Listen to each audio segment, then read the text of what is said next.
kako bi pojmovi strah i hrabrost bili definisani prema Božjem učenju?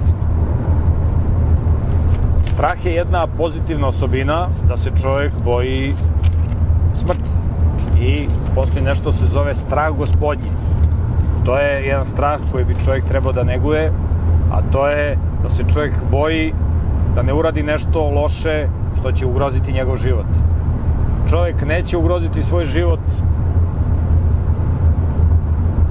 ukoliko padne sa 5. sprata, može to i da preživi.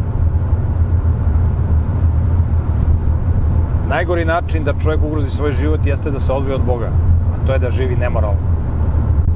Tada čovjek ugrožava svoj život i zato je bitno da čovjek ne čini greh, jer greh je ono što ga odvaja od Boga i tako se njegov život gasi.